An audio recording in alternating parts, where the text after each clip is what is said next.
할렐루야. 할렐루야.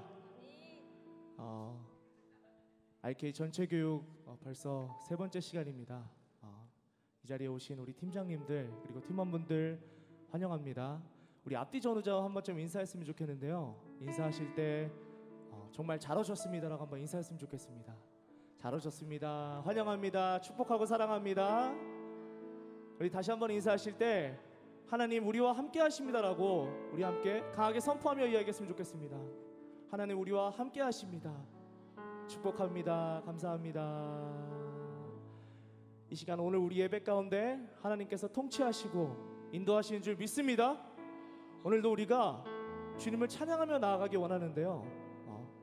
우리 한 주간의 우리의 실수, 우리의 연약함들 이 시간 전부 내려놓고 하나님 주님의 통치 아래, 주님의 임재 아래 나아가기를 소망합니다.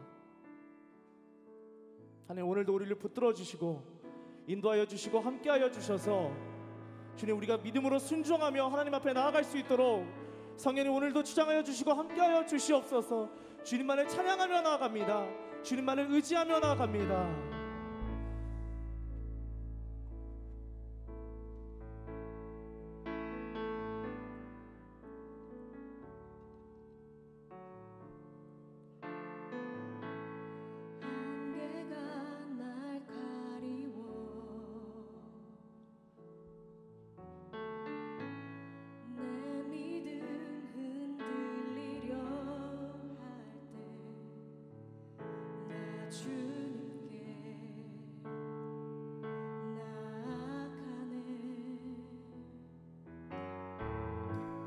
주님은 산 같아서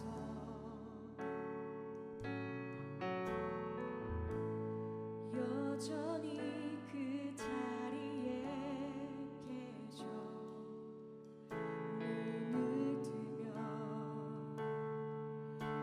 보이리라 날 위한 그 사랑.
주님 앞에 다시 한번 고백하며 나아갔으면 좋겠습니다.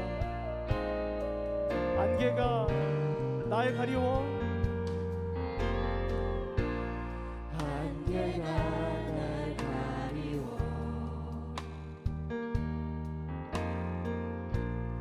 내 믿음을 늘리려 할 때 오늘도 주님 앞으로 나아갑니다.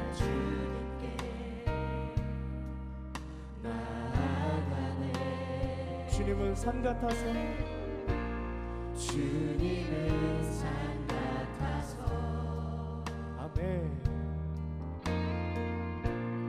여전히 그 자리에 계셔 눈을 뜨면 보이리라 날 위한 그 사랑.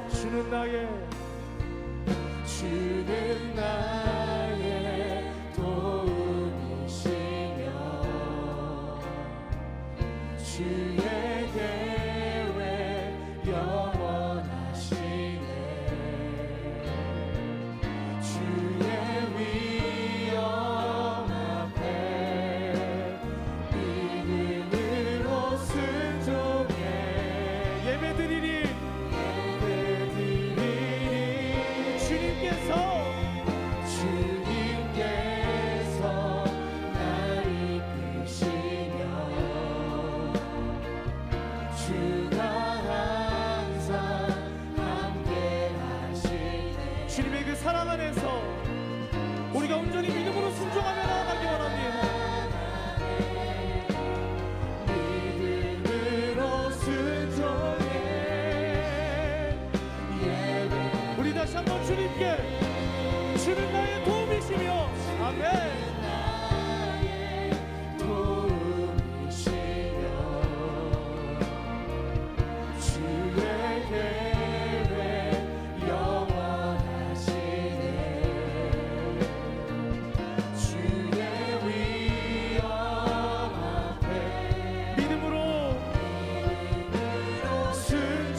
오늘도 믿음으로 나아갑니다. 주님의 말씀에 순종하여 주님의 그 말씀 앞으로 나아갑니다.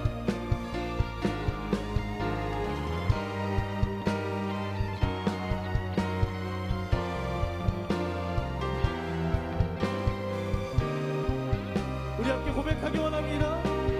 주님은 나의 도움이시며 주는 나의 도움이시며 주의 계획 영원하시네.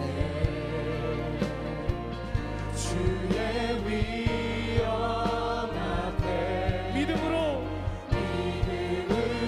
순종해 우리의 목소리로 고백합니다. 주는 나의 도움이시며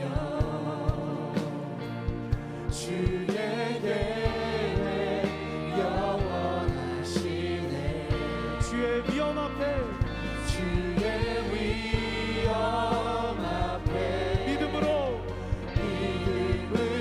순종해 예배드리니 주님께서 날 이끄시며 주가 항상 함께 하시네. 주의 사랑 안에 믿음으로 순종에 예배드리며 주님께 나아가길 원합니다. 우리의 목소리로 고백합니다. 주님께서 날 이끄시며 아멘. 주가 항상 함께 하시네. 주의 사랑 안에 믿음으로 순종해 예배드리니 영원히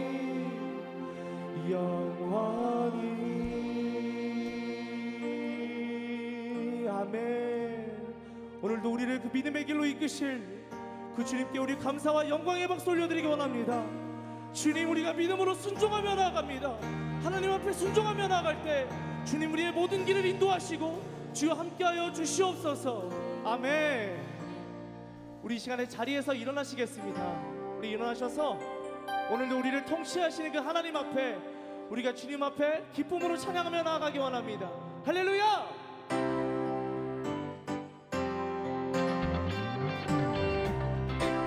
우리 박수 치시면서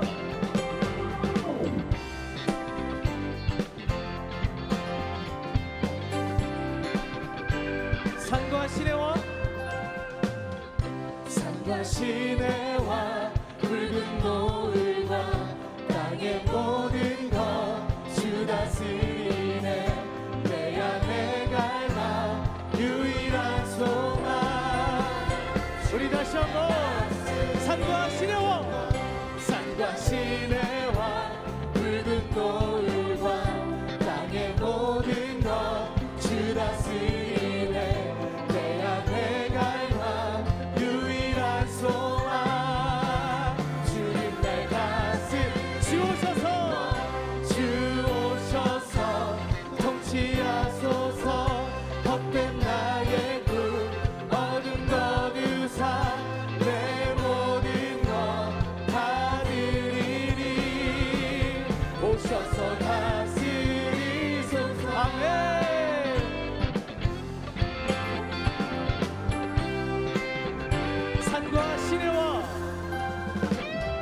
산과 시내와 붉은 노을과 땅의 모든 것 주 다스리네. 내 안에 갈망 유일한 소망. 주님 날 다스려 주시옵소서. 주오셔서 통치하소서. 헛된 나의 꿈 어둠 거두사 내 모든 것 다 드리리. 주님 이 시간 우리에게 와주시옵소서.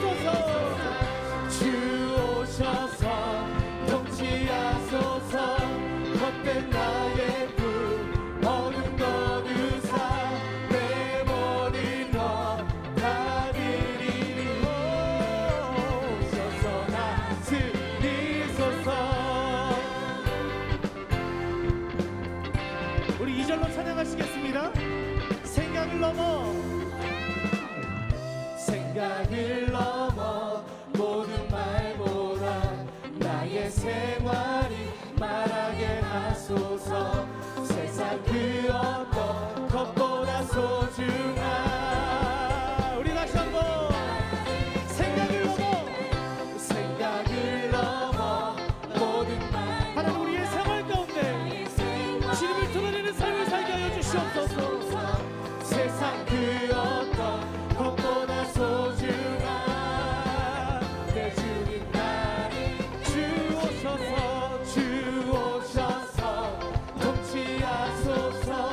헛된 나의 꿈 어둠 거두사 내 모든 것 다 드리. 주님 오셔서 우리 가운데 통치하여 주시옵소서. 주 오셔서 통치하소서. 헛된 나의 꿈 어둠 거두사 내 모든 것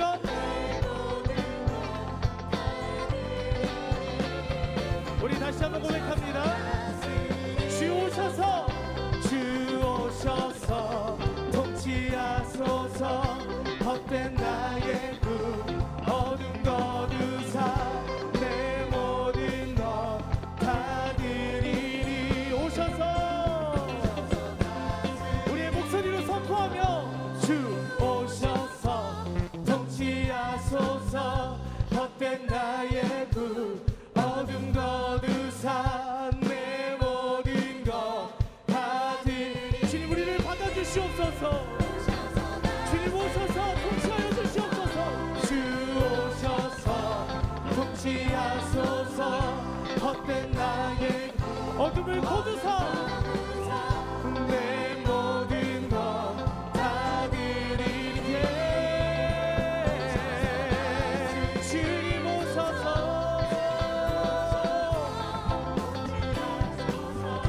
헛된 나의 꿈 어둠 다시 한번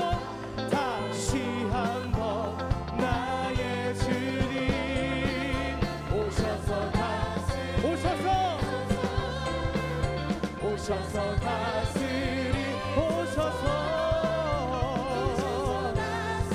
다스리소서.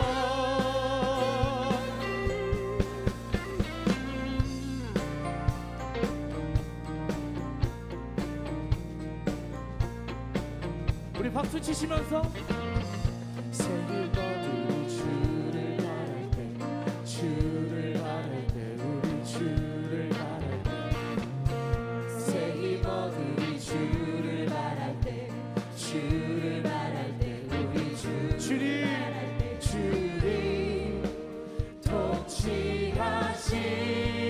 통치하시네. 소망 구원 주시리.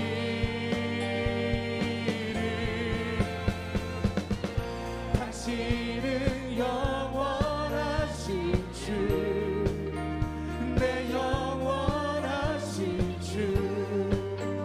지치지 않으시. 약한 자 방패 되시는 주님 약한 자 방패 되시며 위로자 되신 주.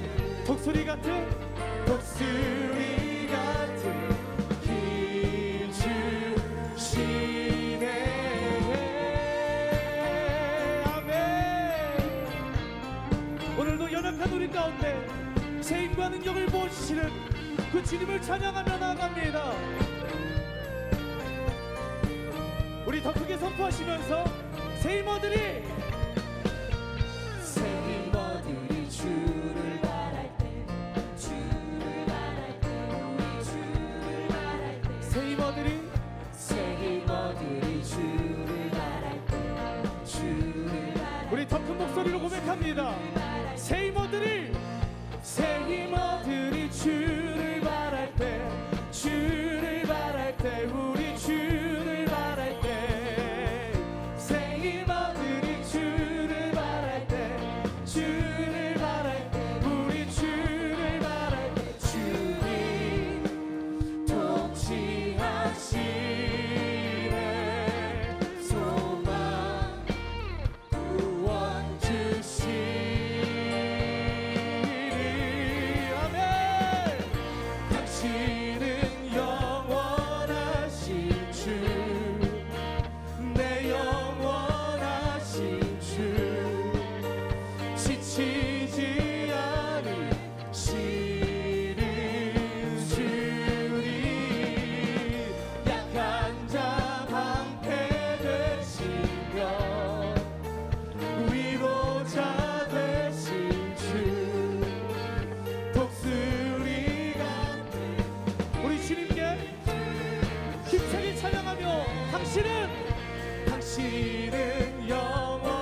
위로자 되신 독수리 같은 길 주시네. 아멘.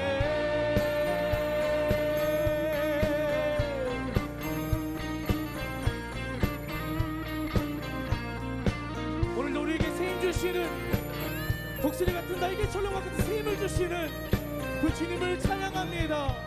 우리 주님께 감사와 영광의 박수 올려드리기 원합니다. 주님 찬양합니다. 약한 자의 방패 되시는 주님, 오늘도 주님을 의지하며 나아갑니다. 아멘.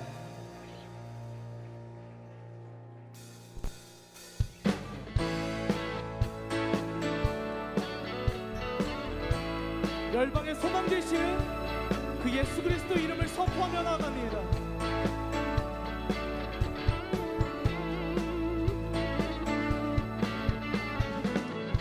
예수 열방의 소망 예수 우리의 위로자 주는 온 땅의 영원한 소망 예수 어둠 속의 빛 예수 어둠 속의 빛 예수 변함없는 진리 주는 온 땅의 빛이 되시네 우리를 위해 죽으시고 다시 사신 생명의 주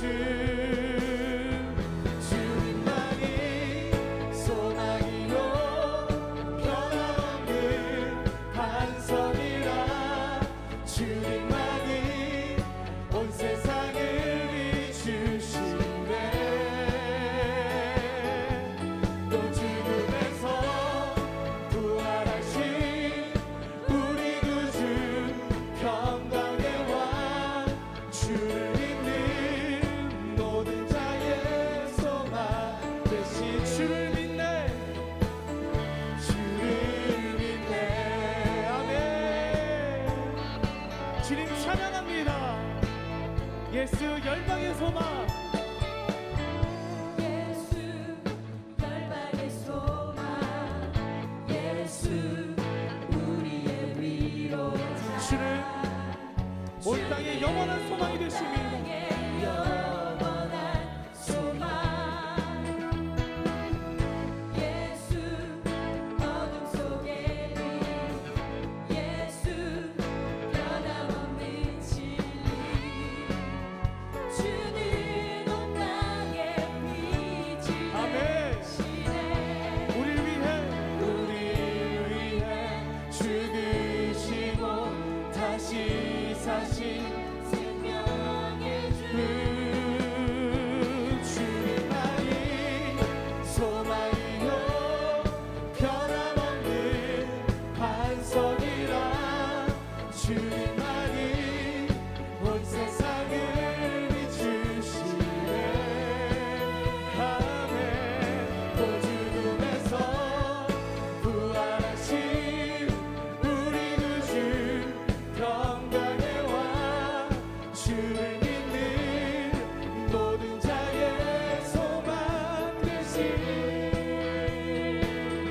주를 믿네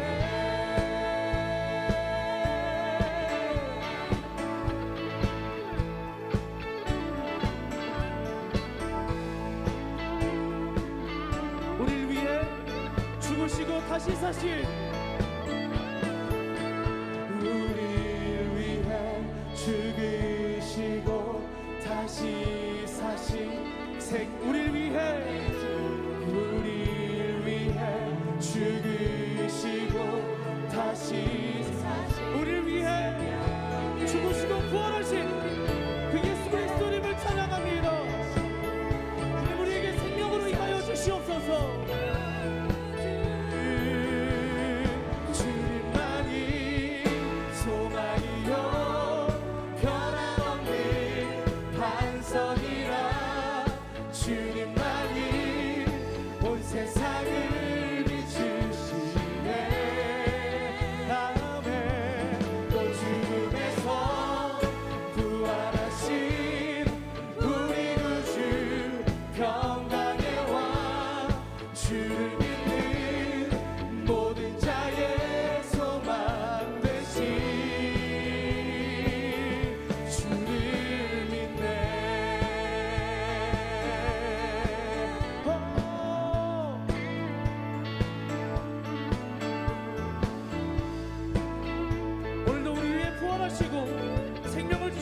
예수 그리스도 이름을 찬양하기 원합니다. 할렐루야. 우리 감사의 박수, 주님께 영광의 박수 올려드리기 원합니다. 주님 찬양합니다. 주님 그 생명의 말씀을 들고 하나님 이 시간 우리가 열방 가운데로 나아가길 소망합니다. 아멘.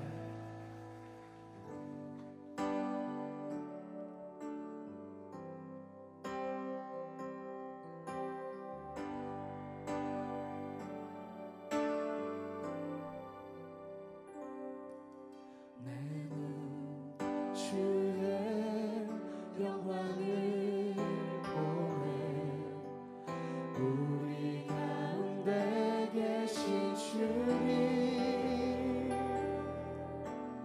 그 빛난 영광 온 하늘 덮고 그 찬송으로 따가득해 내 눈 주의 영광을 보내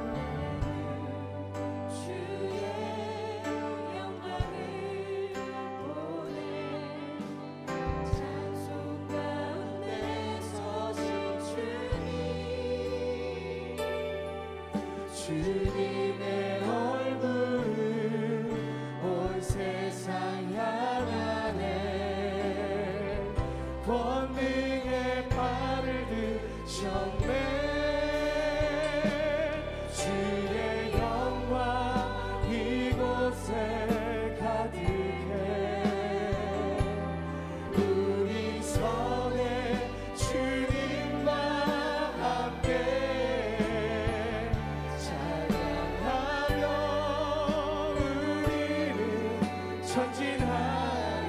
우리 더 큰 목소리로 주님 앞에 고백하며 나아가기 원합니다.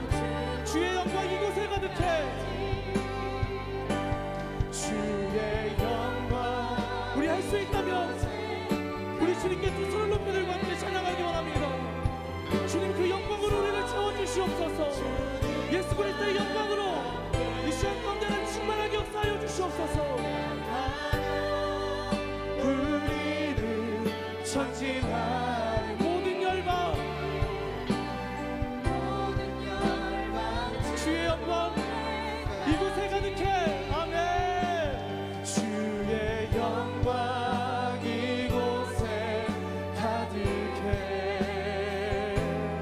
우리 선에 주님과 아멘. 주님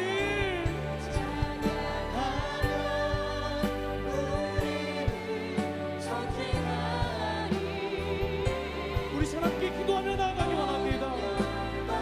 하나님 주님의 영광을 나타내는 자로 서게 하여 주시옵소서. 주님 이 시간 전도자로 준비되어지는 모든 과정 가운데 주님 역사하시고 인도하여 주셔서 하나님 우리의 실수 우리의 약함들 모두 십자가 뒤에 가려주시고 오직 주님의 영광만 나타날 수 있도록 주님 우리를 사용하여 달라고 주님의 성을 세 번 부르시고 통성으로 기도하며 나아갑니다. 주여 주여 주여 주님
우리 함께 소원이라는 찬양 한 곡 더 고백드리고 말씀 잠깐 나누도록 하겠습니다.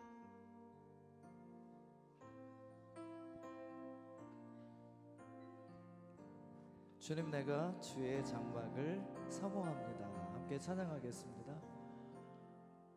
주님 내가 주의 장막을 사모합니다.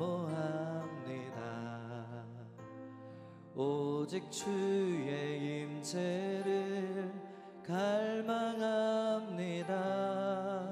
주의 집에서의 하루가 다른 곳의 첫날보다 좋으니 주 사랑 안에 머물며 사랑 노래합니다. 나의 평생에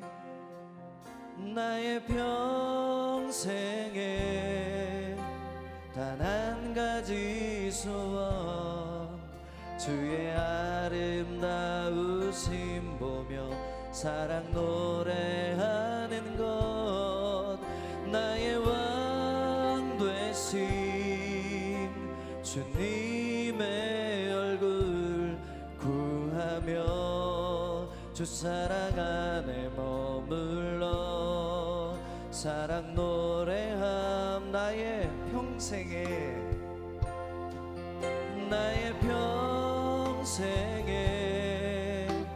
단 한 가지 소원 주의 아름다우심 보며 사랑 노래하는 것 나의 왕 되신 주님의 얼굴 구하며 주 사랑 안에 머물러 사랑 노래합니다.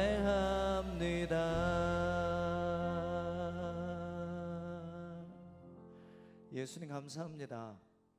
홀리 스피릿 성회로 인해 참 바쁘고 분주했을 때임에도 그 귀한 성회 마치자마자 이곳 세우신 한반도의 예배 회복을 위해 변함없이 귀한 자리를 지켜준 예배자들, 지금 예수님께서 보고 계시는 것을 압니다.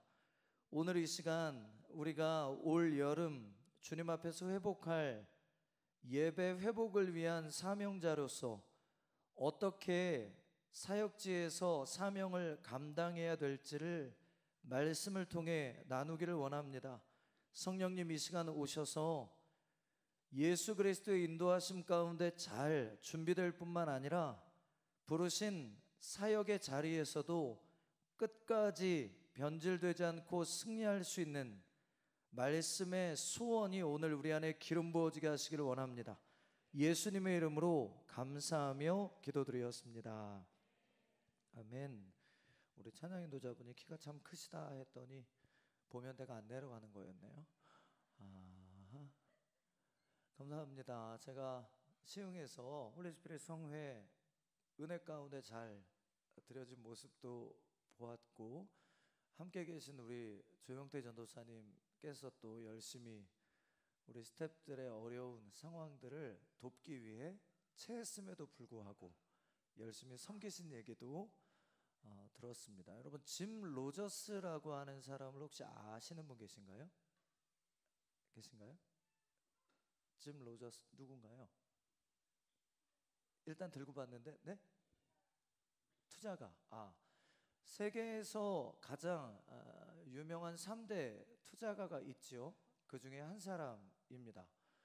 투자라고 하는 그 이름 자체의 어감이 굉장히 이기적인 느낌을 주고 있는 시대이긴 합니다만 제가 볼 때 투자라고 하는 단어는 이전 세대들이 가지고 있던 고정관념을 깨고 이제는 현재 20, 30대, 40대 지금 현재 이 한반도 땅을 이끌어가고 있는 젊은 그룹들에게는 누구에게나 일반적인 단어가 되어가고 있는 것이 아닌가 제가 요즘에 하고 있는 생각입니다. 그러니까 이전에는 투자라고 하는 것이 누군가 조금 더 정보가 빠르고 누군가 구별된 어떤 위치에 있는 사람들이 해서 수익을 내고 다른 사람들이 알지 못하는 돈을 벌 수 있는 방식을 이야기했다면 지금 현재 정보가 원하기만 하면 누구에게든지 공유될 수 있는 이 시대 속에서는 모든 사람이 마음만 먹으면 투자를 할 수 있고 그 투자를 통해서 수익을 얻을 수 있는 시대다. 그런데 이 투자라고 하는 단어를 제가 가만히 살펴보니까 축복하다라는 단어에 굉장히 가깝다는 생각이 들었습니다. 특별히 지금 로저스라고 하는 사람이 최근에 출간한 책을 제가 얼마 전도 아니죠. 어제 그저께 이제 뭐 한 3시간 정도 기차를 타고 갈 일이 있어서 타고 가면서 정독을 했는데요. 그 짐 로저스라고 하는 사람의 스케일이 굉장히 크더라고요. 그래서 그 사람이 현재 투자하고 있는 여러 그 투자처들에 대한 그가 투자하고 있는 이유들에 대해서 이렇게 기록을 해 놓은 것을 보게 되었습니다. 그런데 그 사람이 중국에 있는 철도에 투자를 하고 있다. 그렇게 투자하고 있는 이유는 그 중국에 있는 수많은 기업의 가치들 가운데 가장 안전적인, 가장 투자에도 손실을 보지 않는 안정적인 사업이기 때문이다 라고 이야기를 하면서 앞으로 중국이 미국을 뛰어넘는 나라가 될 수밖에 없는 이유들을 그가 쫙 분석해 놓은 것을 보았습니다. 바꿔 표현하면 한 사람의 자산이 중국이라고 하는 거대한 나라를 축복하는 도구가 되었다, 이렇게 되는 거죠. 또 읽어봤더니 미국과 현재 굉장히 무역적인 마찰을 가지고 있는 나라들을 오히려 기회의 땅으로 보는 것 때문에 그 나라에 그는 역투자를 하고 있다라고 하는 이야기를 하면서 다른 사람들이 투자를 꺼려하는 곳에 자신이 자신의 재산을 투자하는 이유를 쫙 나열을 해 두었더라고요. 그러면서 그가 자기가 가지고 있는 물질적인 어떤 힘을 가지고 한 나라를 축복할 수 있음에 대한 이야기들을 기술해 놓은 것을 보면서 어마어마하구나. 적어도 그 사람은 모든 나라에 대해서 관심을 가지고 있고 모든 나라에서 오늘 벌어지고 있는 일들을 정보로 얻고 있으며 그 나라들 가운데 어떤 나라를 자기가 가진 재산으로 축복할지를 결정할 수도 있을 뿐만 아니라 그 축복한 것으로 인해 얻게 된 유익을 그 나라에게 줄 수 있을 뿐만 아니라 자신도 취할 수 있는 능력을 가지고 있구나. 한 사람입니다. 그런데 그 많은 돈을 가진 사람이 지금 현재 살고 있는 곳이 어딘지 알고 계신가요? 그 짐 로저스라고 하는 사람이 두 딸과 함께 지금 현재 전 세계 나라들 가운데 어느 나라에 살고 있는지 아시나요? 싱가포르입니다. 왜 싱가포르에 있는지 아시나요? 거기까지는 여러분 이상하지 않으세요? 전 세계 3대 투자가로서 가장 많은 부를 가지고 있는 사람이 전 세계 지구촌에 있는 모든 나라들 가운데 어느 나라에서든지 살 수 있는데 그 나라들 가운데 그가 유독 그 딸들의 앞날을 준비하기 위해 택한 나라가 어디라고요? 싱가포르라는 거예요. 그래서 왜 싱가포르일까? 내가 전 세계에서 가장 많은 부요를 가지고 있고 그 부요함을 가지고 적어도 나의 뒤를 이어 나의 기업을 이끌어낼 자녀들을 준비시키려면 내가 어떤 나라를 선택해야 될까? 저는 머리가 복잡합니다. 어떤 나라도 떠오르질 않거든요. 막 지진 날 것 같고 문제 있을 것 같고. 그런데 이 사람이 딸들을 데리고 싱가포르 왜 갔을까? 이유를 찾아봤더니 원인은 하나, 중국어 때문이었습니다. 그가 지금 현재 가지고 있는 재산과 그가 가지고 있는 여러 가지 정체성에 비교해 볼 때 중국이라고 하는 본토에 투자하거나 들어가는 것은 어렵지만 그와 가장 가까운 나라이면서 좀 더 자신의 실력과 영향력을 극대화시킬 수 있는 나라를 선택했는데 그게 거기라는 거예요. 그리고는 그가 지금 현재 집중하고 있는 게 뭐냐면 그 10대 두 딸에게 영어와 중국어를 완벽하게 마스터하기 위한 준비들을 해나가고 있다는 거예요. 그래서 저는 일본 선교사였기 때문에 일본어랑 영어를 공부하는 게 오히려 낫지 않을까? 저는 그렇게 생각했습니다. 왜냐하면 양대 산맥이잖아요. 현재 전 세계 모든 나라들 가운데 경제적인 주도권을 가지고 이끌어 나가고 있는 두 나라이기 때문에 저는 제 자녀를 그렇게 양육하고 언어를 공부하는 게 맞지 않나. 중국에 갈 일이 있어도 사실 제가 꼭 가야 되는 일이 아니면 가지 않았습니다. 소주에 2번 끌려갔다 왔거든요. 제가 모시고 계신 담임 목사님, 여기 국장님으로 계실 때 본인께 요청됐던 강사 스케줄을 저한테 던지셔가지고 순종하여 갔다가 2년 동안 순종하게 됐던. 그래서 스저우라고 하는 중국에 가보니까 제가 생각했던 중국과는 완전히 다른 나라가 된 것을 이제 알게 되기는 했습니다만, 그럼에도 불구하고 중국에 대해서 어떤 좋은 감정을 갖는다는 것이 쉽지 않은 것 같았는데, 전 세계에서 가장 앞서가고 많은 것을 가지고 있는 사람이 그 자녀를 양육하기 위한 첫 번째 타겟 언어로 중국어를 취했다.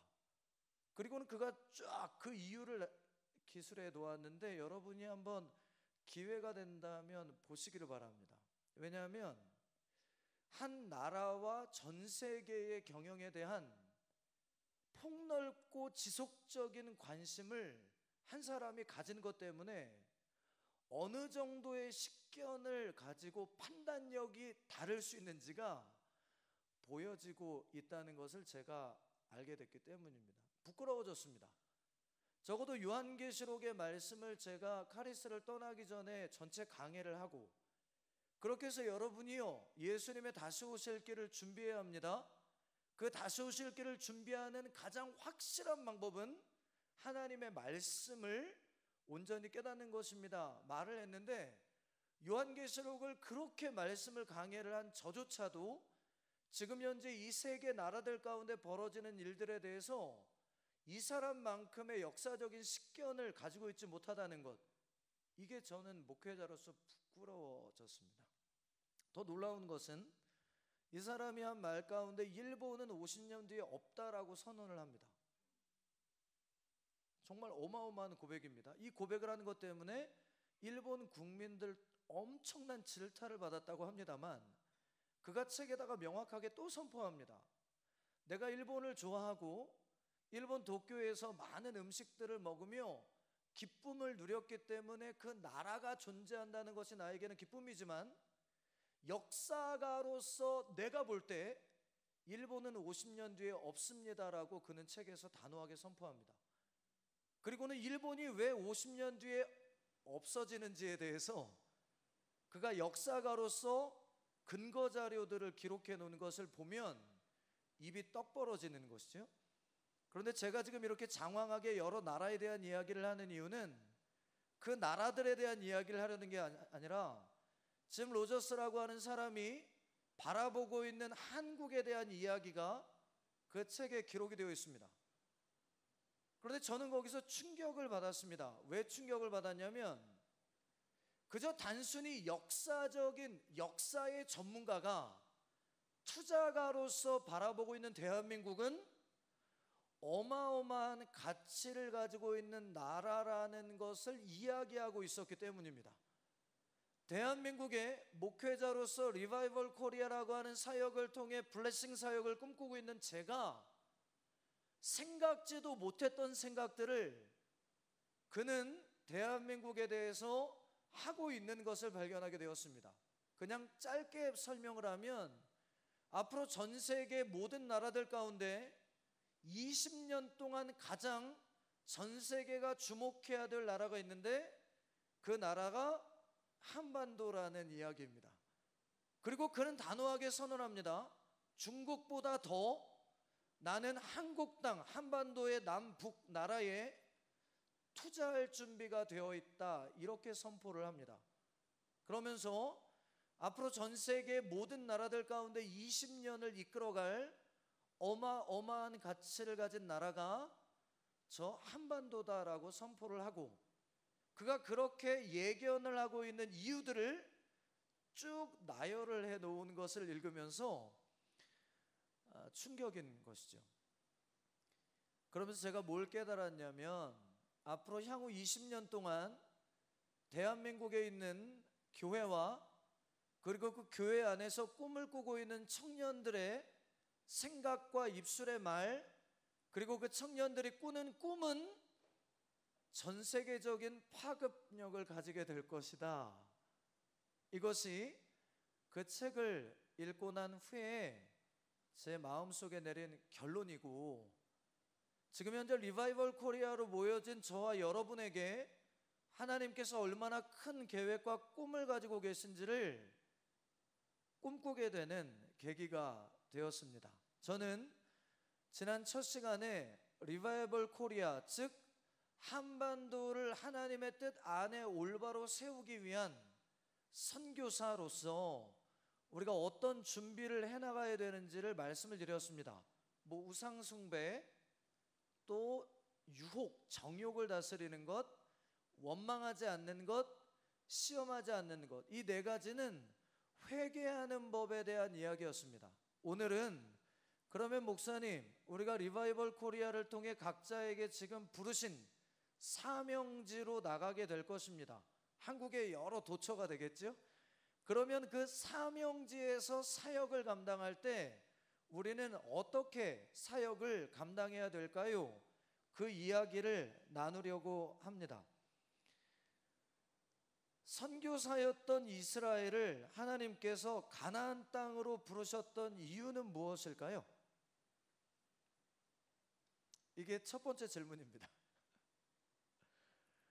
이스라엘 백성을 예배가 무너진 온 지구촌에서 예배를 회복할 첫 번째 전도자요 선교사로 구별하신 후에 가나안 땅으로 부르사 그곳에서 죄와 싸우는 법을 하나님이 훈련시키심으로 준비되게 하셨습니다. 그리고는 그들을 첫 번째로 보낸 땅이 가나안 땅이라고 성경은 말하는 것입니다. 왜 가나안이었을까요? 제가 설교 중에도 여러분들과 함께 동행하는 동안에 몇 번 이야기를 드렸던 것 같은데, 왜 가나안 땅일까요? 가나안 땅은 어떤 땅일까요? 여러분, 주변에 많은 나라가 있지 않았겠어요? 애굽으로 가는 게 맞지 않나요? 당대의 모든 나라들 가운데 문명이 가장 발달된 나라였습니다. 노예로 살다가 광야로 나왔다면 광야에서 훈련받은 후에 축복의 땅으로 정복할 첫 번째 타겟은 제가 판단할 땐 애굽이 맞습니다. 그런데 오히려 하나님은 그들을 가나안으로 인도를 하십니다. 이유가 뭘까요? 축복의 땅이었기 때문입니다 라고 말들을 하지만 성지순례 가보신 분들은 알지요. 진짜 축복의 땅은 여기라는 걸 압니다. 그래서 외국에 나가서 열심히 선교를 하거나 갔다 오신 분들은 한국에 오면 수돗물을 마신다고 하더라고요. 저희 교회에서 미얀마로 파송된 선교사님 계세요. 1년 전에 1호 선교사죠. 그런데 갔다가 요번에 선교사로 들어왔는데 오자마자 처음 대한민국 땅을 밟고 한 일이 뭐였냐고 물어봤더니 수돗물을 벌컥벌컥 마신 거래요. 그래서 왜 그러셨어요? 그랬더니 물이 이렇게 잘 나오고 깨끗한 것이 얼마나 감사한지 몰랐어요, 목사님. 미얀마 가서 이제 알았네요. 이야, 그런 당시에 이스라엘 백성이 젖과 꿀이 흐르는 땅이라고 했던 가나안 땅은 사실 우리 대한민국에만 비추어 보아도 젖과 꿀이 흐르는 땅은 아니었습니다. 가나안 땅으로 이스라엘 백성을 왜 보내셨을까? 모세오경, 여호수아까지를 묵상해 보니까 결론은 무엇이냐면 예배가 철저하게 무너진 땅이었다는 것입니다. 전 세계에서 가장 온전한 예배자들을 훈련하시고 그들을 가장 먼저 보내신 곳은 전 지구상에 있는 모든 나라들 가운데 예배가 가장 철저하게 무너져 있는 땅, 거기에서부터 예배 회복을 하시겠다고 하는 하나님의 계획이셨습니다. 지금도 그 땅은 전 세계 모든 나라들 가운데에서 예배를 회복하는 것이 가장 어려운 땅입니다. 그 중동에 선교사를 간다고 하면 이미 사형 선고를 받은 사람처럼 그렇게 그 선교지에 가시는 분들을 한국교회가 파송하는 것을 보면 목숨 내놓고 예배 회복을 해야 되는 것이죠. 아, 가나안 땅은 예배가 무너져 있는 땅이었기 때문에 가는 것이구나. 그러면 리바이벌 코리아로 지금 여러분이 훈련을 받으시면서 어디로 갈까요? 라고 묻는 팀장님도 계신 것 같고, 어디로 가야 될까요? 라고 훈련을 받으면서 기도하는 팀원들도 계신 것 같아요. 어디로 가야 된다고 생각하세요? 예배가 무너진 곳이 어딘가요? 라고 물어보시면 됩니다. 리바이벌 코리아 첫 해에 갔던 곳이 대전입니다. 대전에 갔던 이유는 당시에 리바이벌 코리아를 디렉팅하던 목사님이 그 대전에 있는 목사님과 친분이 있었기 때문입니다. 그 다음에 갔던 곳이 울릉도입니다. 그래서 울릉도에 약 120명이 넘는 우리 대학 청년국의 여러분의 선배들이 울릉도를 복음으로 점령하겠다고 배를 타고 갔습니다. 놀라운 것은 그 페리오를 타고 대학 청년국 리바이벌 코리아 팀이 들어갔을 때 약 300명가량의 CCC 팀이 울릉도의 복음 증거 사역을 마치고 나오고 있었습니다. 상상이 되시나요? 그 당시에 울릉도를 가겠다고 3일교회를 비롯하여 단기 선교 붐이 일어났죠. 그래서 한국에 있는 대부분의 선교에 관심이 있는 교회들은 전부 다 울릉도 땅을 밟았습니다. 대학 청년국 지체들이 그 땅에 들어가 팀을 나누었습니다. 마을 단위로. 그리고는 그 마을에 복음을 전하러 들어갔는데 들어갈 때 마을 입구에 있는 어르신께서 맞아주십니다. 그래서 옷을 입고 들어갔더니 어르신이 뭐라고 하냐면 교회에서 왔지? 그래요. 어떻게 하세요? 옷 맞춰 입은 거 보고 아시는 거예요. 앞에도 벌써 10팀 넘게 왔다 갔어. 일로 와. 그래요. 그래가지고 어르신의 집에 들어갑니다. 그때 어르신께서 갑자기 라면 먹어 그러세요. 어르신 전도하러 왔어요. 라면 먹을 시간 없는데요. 라면 먹어. 그리고 내 얘기 들어 그래요. 그래가지고 예수 그리스도를 믿는 그 어르신의 집에서 라면을 대접받은 후에 어르신께서 따라오래요. 나갔더니 언덕 위에서 이렇게 가르쳐 주십니다. 우리 마을 다 보이잖아. 저 집만 가면 돼 그러세요. 한 집이요. 그 마을 전체에서 예수 그리스도를 믿지 않는 집이 저 한 집이니까 저 한 집만 전도하면 된다는 거예요. 그래서 그 마을에 왔던 10개 팀을 이 어르신이 전부 다 그 집으로 파송하고 계신 거였어요. 제가 무엇을 깨달았냐면 리바이벌 코리아 사역을 하면서 우리가 어떤 지역을 선정하고 교회를 선정할 때 그 기준이 무엇이 되어야 하는가? 그것은 예배가 무너진 곳이어야 한다. 복음을 증거하기가 굉장히 어려운 곳이어야 한다. 제가 10년째 외부 캠프 사역을 하고 있는 걸 여러분이 알고 계십니다. 올해까지 벌써 10년이 넘어가고 있는데요. 그 캠프들 가운데 유독 제가 주목하고 있는 캠프 한 곳이 있습니다. 그 캠프는 어디냐면 대구에서 진행되고 있는 위미션이라는 캠프입니다. 제가 10년 전 캠프 사역을 시작할 때 가장 캠프 중에 큰 캠프가 2개가 있었습니다. 그런데 그 2개의 캠프를 10년이 지난 후인 지금 그 위미션이라고 하는 캠프는 넘어서고 있습니다. 규모에 있어서 그리고 예배의 준비와 관련된 퀄리티에 있어서. 그런데 놀라운 것은 그 캠프는 원래 그런 캠프가 아니었다는 것입니다. 10년 전 제가 위미션 캠프의 처음 대표님에게 연락을 받고 그 대구 지역을 갈 때 그 대표님이 10대들 사역을 시작하면서 저에게 기도 부탁을 했습니다. 목사님, 대구 지역이 대한민국에서 전 세계, 아니 특별히 대한민국에 있는 모든 지역 가운데 10대 청소년 자살률이 1위라는 거 알고 계십니까? 그러세요. 아 그래요?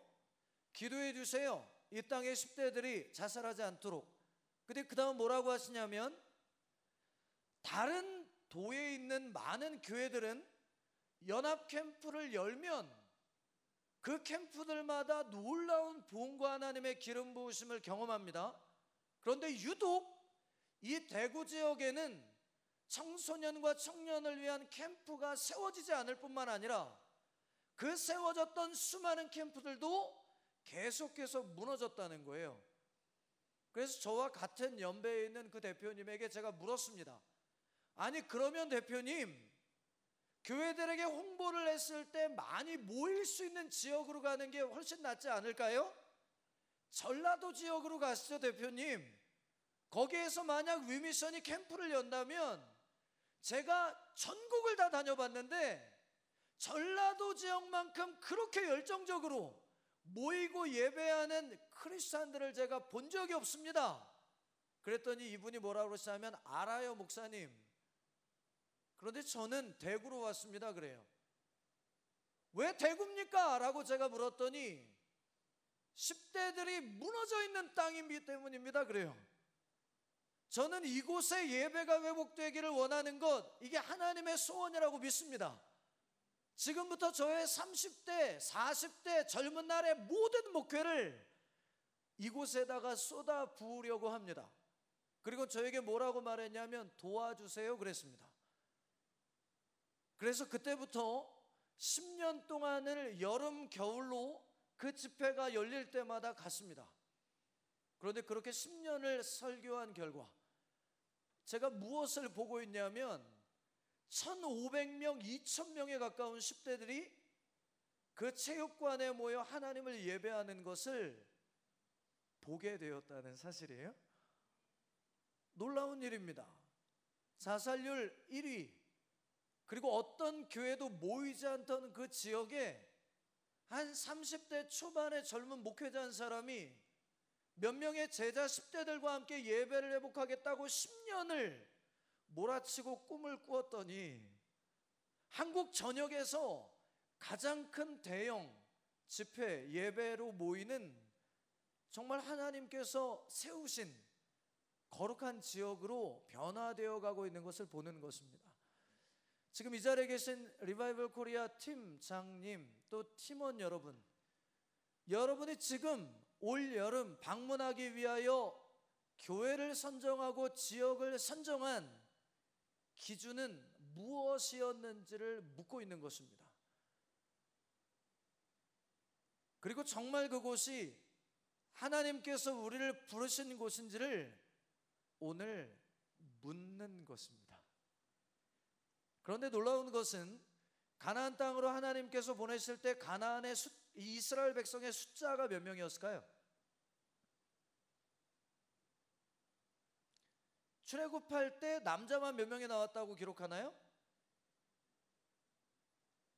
장정, 그러니까 싸움을 할 수 있는 남자들만 몇 명이 나왔다고요? 60만 명. 그러면 여자들하고 아이들하고 노인까지 합치면 당시 광야에 부름을 받았던 이스라엘 백성은 몇 명이요? 200만 명에서 250만 명. 상상이 되시나요? 가나안 땅의 예배 회복을 위하여 전도자 250만 명을 광야로 불러내셔서 40년 동안 그들에게 선교 훈련을 하신 후에 가나안 땅으로 몇 명을 들여보내셨다고요? 250만 명을 들여보내시는 것입니다. 그래서 제가 꿈꾸었던 10년 전 리바이벌 코리아의 비전 중에 하나는 한 도시를 초토화시키는 것입니다. 지금처럼 월드미션과 리바이벌 코리아가 전 세계 나라와 한국 팔도 전역에 10명, 15명, 20명이 가는 게 아니라 한 지역에 다 몰려가는 것입니다. 올해 하나님 앞에 기도하죠. 어떤 나라를 주셨는가? 러시아! 그러면 올해 2019년 모여진 월드미션 300명이 넘는 팀원들이 다 어디로 가는 거예요? 러시아 모스크바로 들어가는 거예요. 리바이벌 코리아, 대한민국 팔도 가운데 어느 도시로 하나님이 부르나 우리 함께 기도하시죠. 그리고 한 도시를 하나님이 딱 명하시면 거기에 지금 모여진 400명 가량의 RK팀이 다 가는 거예요. 여러분 가나안 땅에 250만 명이 몰려 들어갈 무슨 일이 벌어졌을까요? 10명, 20명이 들어갔을 때와는 비교 안 되는 일이 벌어집니다. 누가 더 우위에 있었을까요? 이스라엘 백성이에요. 250만 명이 하나님의 인도하심을 따라 한 마음으로 그 나라에 들어가니까 그 나라 전체가 두려워 떨었다고 성경은 말합니다. 제가 이걸 한번 해봤잖아요. 카리스에 계셨던 분들은 기억하시죠? 블레싱데이라고 해서 홍대에 몇 명이 몰려나갔었나요? 300명 몰려나갔어요. 주일 오후에. 그리고는 그 300명이 그 홍대 전체를 뛰어다니기 시작했습니다. 홍대 메인도로 아시나요? 그 메인 스트릿을 300명의 크리스찬들이 뛰어다닙니다. 뭐 하겠다고요? 제기 차겠다고 뛰어다니는 거죠. 훌라후프 하겠다고 뛰어다닙니다. 커피 티켓, 영화 티켓 선물하려고 뛰어다녀요. 그리고 마지막 뛰어다녔던 것은 목사님들 찾겠다고 막 뛰어다녔잖아요. 그죠? 그때 무슨 일이 벌어졌냐면 그 홍대 주일 저녁에 나와 있던 수많은 젊은이들이 그 300명의 전도자들의 기세에 눌리는 것을 제가 보았습니다. 300명의 카리스 청년들이, 나이든 청년들이 뛰어다니는데 그 뛰어다니는 청년들의 얼굴에 있는 이 기쁨을 그 홍대 거리에 나와 있는 수천 명의 젊은이들이 이기지 못하는 걸 본 거예요. 그 기가 오히려 등등하게 되니까 처음 만나는 청년들에게 같이 놀자고 축복한다고 막 허그하는 것을 보게 된 것입니다. 여러분, 대한민국에서 예배가 가장 무너진 땅이 어딘지를 좀 찾아보면 어떨까요? 그리고 그 한 해에 불려진 모든 대학 청년국의 전도자들이 그 한 도시를 다 밟는 어떤 일이 벌어질까요? 하나님께서는 스케일이 다르십니다. 가나안이라고 하는 그 조그만 나라를 온전한 예배의 자리로 돌아오게 하시기 위하여 250만 명을 불러내서 40년을 훈련하시고 그 예배자들을 한 나라에 파송해 버리셨던 것 기억해 보면, 대학 청년국의 홀리스피릿 성회에 그렇게 대성전에서 예배했던 예배자들을 그대로 대한민국 한 도시에다가 옮겨 놓으면 무슨 일이 벌어질까? 버스킹을 그냥 10명이 한 곳에서 하는 것이 아니라 그 도시 곳곳 거리에서 5, 6천 명이 버스킹을 하면 도대체 무슨 일이 벌어질까? 여러분, 여의도 순복음교회의 대학 청년국에 가지고 있는 저력이 어느 정도까지 하나님 앞에서 쓰임받을 수 있는지는 우리의 생각만 조금만 바꾸면 여러분들 눈앞에 보이게 될 것입니다. 하루만 구별해도 놀라운 일이 벌어질걸요? 수많은 매스컴들이 여러분들이 무슨 일을 하는지를 주목하게 될 것 같습니다. 자, 그러면 이스라엘 백성이 가나안 땅에 부름을 받고 그 땅에서 사역을 할 때 하나님께서 그들이 그 사명지에서 살아남도록 하시기 위해 4가지 어떤 일을 하셨는지를 말씀을 통해 보도록 하겠습니다. 먼저 여호수아 3장 5절 6절 말씀을 한번 찾아봐 주시죠. 여호수아서 3장 5절과 6절. 광야에서 전도자요 선교사로 훈련받았던 이스라엘 백성이 드디어 사명의 땅인 가나안으로 들어가는데 하나님의 첫 번째 요구하시는 사항이 있습니다. 여호수아 3장 5절에서 6절 한번 읽어보겠습니다. 시작. 여호수아가 또 백성에게 이르되 너희는 자신을 어떻게 하라고요? 성결하게 하라. 그 다음이요. 야훼께서 내일 너희 가운데 기이한 일을 행하시리라. 여호수아가 또 제사장들에게 말하여 이르되 언약궤를 메고. 왜 언약궤라고 부를까요? 언약궤 안에는 3가지가 들어있었습니다. 뭐였을까요? 십계명 돌판, 만나 항아리, 아론의 쌍난 지팡이. 그러면 지팡이 궤 혹은 만나 궤 이렇게 부를 만도 한데 유독 언약궤라고 부르고 있습니다. 그것은 뭐냐면 이 궤가 가지고 있던 역할은 무엇이냐면 하나님의 말씀, 곧 하나님을 기억하게 하는 것이었다. 이런 의미를 이름에 갖고 있는 거네요. 그 뒤에 보니까 백성의 앞서 건너라 하매 뭐가요? 언약궤가요. 그리고는 곧 언약궤를 메고 백성의 앞서 나아가니라 이렇게 말을 합니다. 사명의 땅에 들어가는 이스라엘 백성에게 하나님께서 첫 번째 요구하시는 것이 있는데 그것은 기적이 아닌 말씀을 붙들라라고 하는 명령이었습니다. 눈에 보이는 현상이 아닌 하나님의 말씀을 붙들라 이렇게 말하는 것입니다. 가나안 땅에 들어가면서 세 가지가 끊어졌습니다. 첫째, 만나가 끊어졌습니다. 그죠? 두 번째, 그들을 광야에서 인도했던 모세가 사라집니다. 세 번째, 그들을 늘 지키고 인도해 주셨던 불기둥과 구름기둥이 사라집니다. 이상하지요? 사명의 땅인 그 영적 전쟁의 현장 속에 오히려 이 세 가지의 은혜가 더 필요할 것 같은데 오히려 훈련되고 준비될 때 있었던 것들이 사역의 현장에 떨어질 때에는 오히려 없어졌다는 것입니다. 이것을 우리의 사역에 적용하면 여러분이 준비될 때까지 있었던 여러분의 눈에 보이는 것, 손에 만져지는 것, 여러분이 의지했던 모든 것들이 오히려 리바이벌 코리아 사역을 감당하기 위해 도시에 들어갔을 때 여러분으로부터 전부 다 부재될 것이라는 이야기도 되는 것입니다.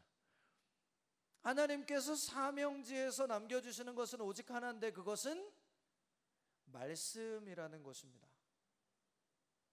그래서 우리의 사역은 철저하게 말씀을 의지한 것이어야지 여러분들과 함께 동행하고 있는 리더 혹은 함께 동행하시는 목회자 혹은 여러분들에게 그곳에 가야 된다고 말했던 부모님 누구도 여러분의 의지가 되지 않도록 하나님께서 여러분을 철저하게 부재 상태에 두실 것이다 이렇게 말씀하는 것입니다.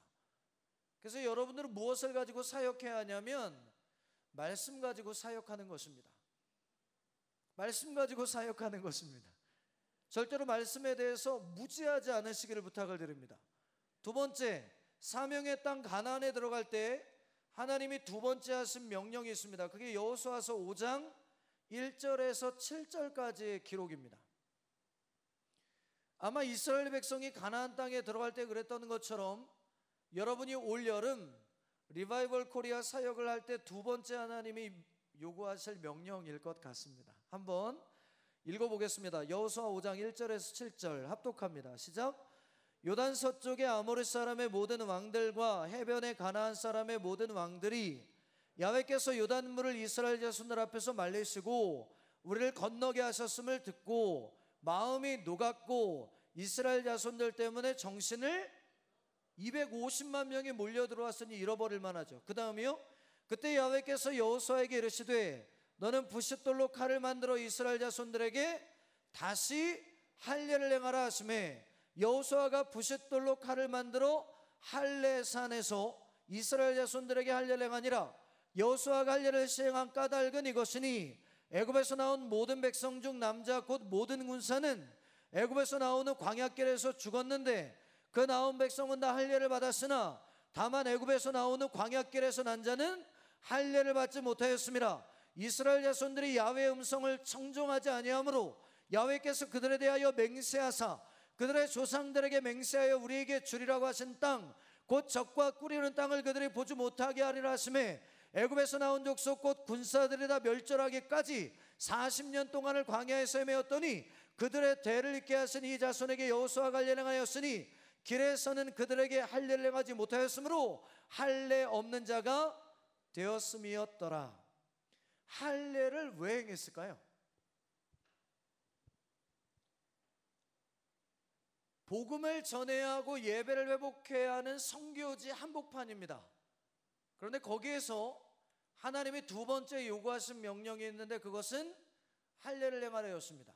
앞서 말씀드렸듯이 너희가 지금까지는 기적과 이적을 붙들고 여기까지 왔지만 사역을 하는 자리에서는 말씀이 너희의 능력이다. 그러므로 내가 모든 은혜와 기적 다 너희에게 배제시키더라도 말씀으로 인하여 너희가 승리할 것이다. 두 번째, 할례 행하라 그러십니다. 어떤 의미를 가지고 있을까요? 만약 이것을 문장 그대로 받아들인다면 여러분은 리바이벌 코리아를 가기 전에 할례를 받지 않은 모든 형제들이 병원을 방문하라 이렇게 해석이 될 것입니다. 그래서 RK에 참여한 모든 제들은 전부 다 할례를 행해야 되는 이런 일이 벌어지는 거겠지요. 그런데 하나님께서 이스라엘에게 할례를 명하신 근원적인 의미가 뭘까요? 대답해 주실 분 계신가요?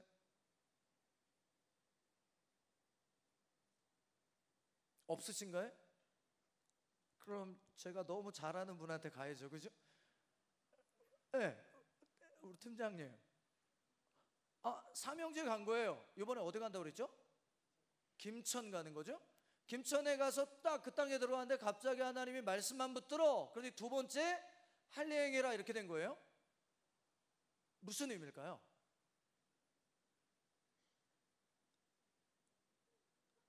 할례 도대체 왜 하라 그러신 걸까요? 이 할례가 만약 남자들에게만 해당되는 거라면 여성들에게는 전혀 의미 없는 말씀인 거예요. 그죠? 우리 모든 리바이벌 코리아 사명자들을 향한 명령입니다. 할례를 행하라. 어떻게 순종하시겠습니까? 네? 성결? 할례를 행하면 성결해지는 건가요? 자, 남성의 성기의 표피를 잘라내라. 왜 잘라내라고 했을까요? 여러분 중에 많은 분들이 잘 모르시더라고요. 하나님께서 만드신 이 남성과 여성의 성기는 남성 거는 돌출형이고 여성형은 내장형이잖아요. 그래서 실제로 아프리카 같은 지역에서는 여성에게도 할례를 합니다. 기사 본 적 있으신가요? 얼마나 비의학적으로 이 할례를 행하는지 여성 아이들이 이 할례를 받지 않기 위하여 도망을 가다가 부모에게 살해를 당하는 일까지 벌어지고 있어요. 그래서 실제로 국제구호단체에서는 그런 아이들을 살려내기 위해서 탈출시켜내기 위해서 많은 노력들을 기울이고 있다는 것을 알고 계시죠, 그죠? 할례라는 것이 남자만 하는 건 아니구나. 여성도 하는구나.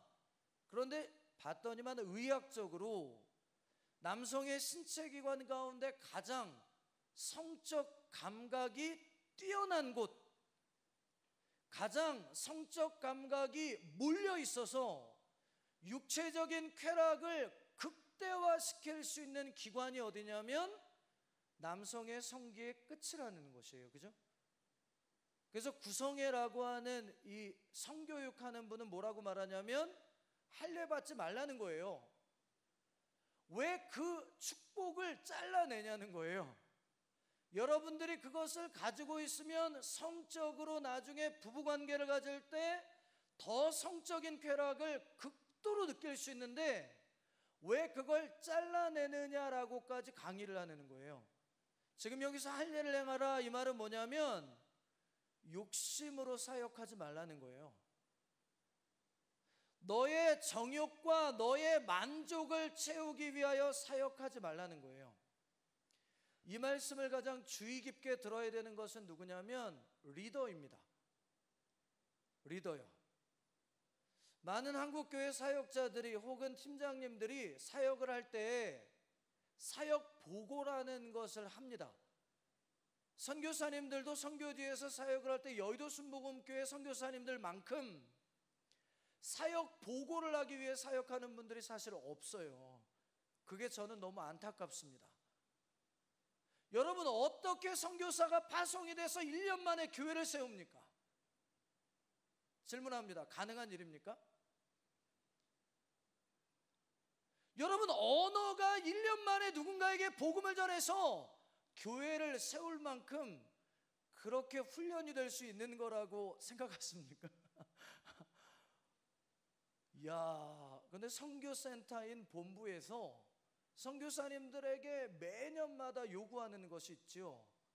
선교 보고입니다.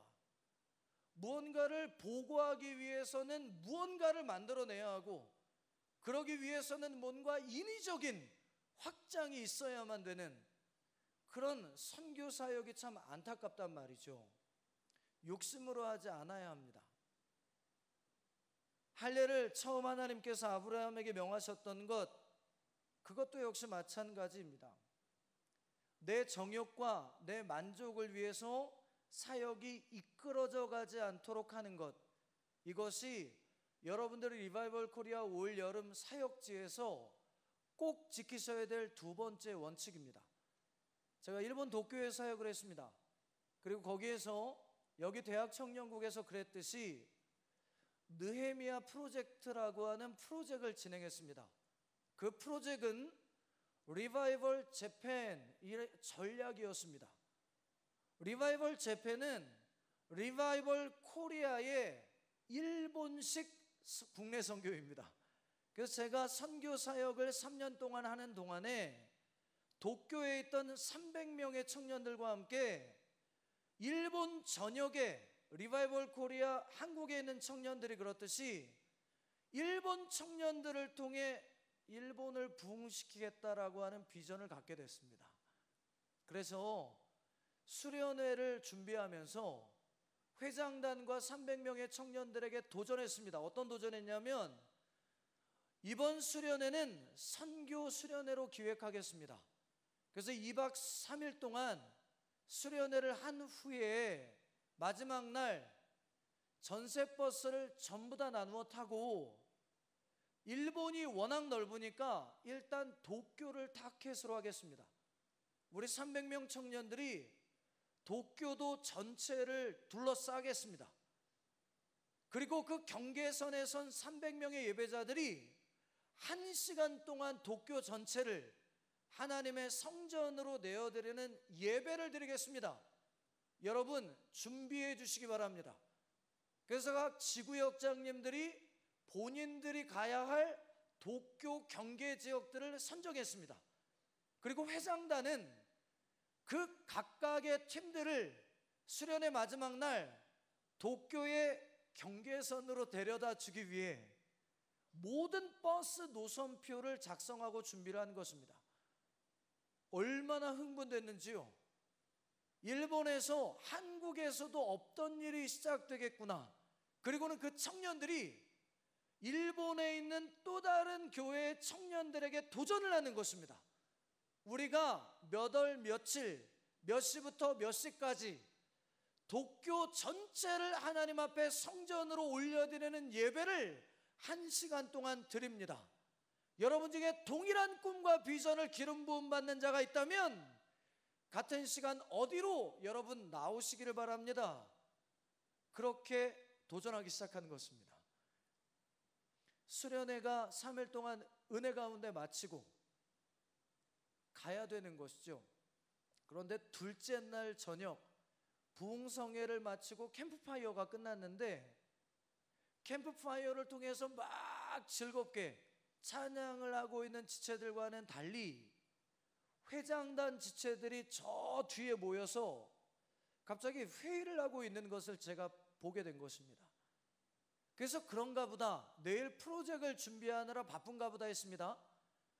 그런데 갑자기 부회장 자매가 웁니다. 울어요. 그래서 이렇게 보다가 좀 이상했습니다. 느낌이 우나 보다. 그리고는 캠프파이어를 집중하고 있는데 회장님이 저에게 달려오십니다. 근데 회장님이 뭐라고 귓속말로 얘기를 하냐면, 목사님 죄송합니다. 그리고 회장이 또 울어요. 남자가 오니까 더 심각한 거죠. 그래서 저는 느낌에 수련회 하는 기간 동안에 뭔가 이성관계에 문제가 터졌는 줄 알았어요. 그래서 회장님과 함께 잠시 자리를 벗어나 이야기를 듣습니다. 이야기인 즉슨 부회장님이 전체 버스 노선을 관리하는 담당자인데 일본인 버스 전세버스 기사님들에게 마지막 날 우리가 느헤미야 프로젝트로 일본 도쿄도를 예배로 올려드리는 각 장소로 들러서 도쿄로 들어와야 되는 부분을 전달하는 것을 깜빡했습니다. 이렇게 된 거예요. 수련회 일정이 너무 바빠서 그 내용 전달을 전혀 하지 않았다는 거예요. 그래서 일본의 전체적인 행정 원칙상 우리가 만약 이 프로젝트를 진행하게 되면 시간과 거리를 계산하여 이만큼의 돈이 추가로 지불되어야 되는데 그 추가로 지불되어야 하는 돈의 액수가 수련회 전체 예산과 맞먹는 거예요. 일본의 교통비가 어느 정도인지는 여러분들이 아시잖아요. 6개월 넘도록 300명의 청년들이 하나님 앞에 금식하며 기도했던 프로젝트가 일순간에 무너져 버리게 되는 거예요. 가장 실망했던 건 누구요? 저였습니다. 제게 하나님이 주신 음성을 따라 그 사역을 위해 6개월 동안 얼마나 하나님 앞에 기도하고 준비를 했게요. 회장님의 말을 듣는 순간 제 마음이 완전히 무너지는 느낌이었죠. 그런데 그 순간 하나님이 저에게 이상한 마음을 주셨습니다. 그것은 어떤 마음이었냐면 도쿄보다 부회장이 더 귀하다는 마음이었습니다. 그것은 제가 사역을 해오는 동안 단 한 번도 품지 못했던 마음이었습니다. 저는 사역을 할 때 항상 일 중심이었습니다. 그래서 몇 명이 쓰러지고 탈진을 하고 지쳐 쓰러져도 하나님이 우리에게 명하신 약속은 이루어야 한다는 것이 제 마음이었습니다. 그래서 저와 함께 청년 시절을 보냈던 대학 청년국의 지체들 가운데에는 저를 향해 일을 가는 친구들도 몇 명 있을 것 같다 생각을 함. 제 원칙, 사역 원칙대로라면 그때 저는 회장단에게 호통을 쳤어야 합니다. 여러분은 하나님의 명령을 무엇으로 여기는 것입니까? 부회장님! 수련회를 준비한 6개월 동안 무엇을 하신 것입니까? 이렇게 말했어야 합니다. 여러분이 책임지십시오. 이렇게 했어야 합니다.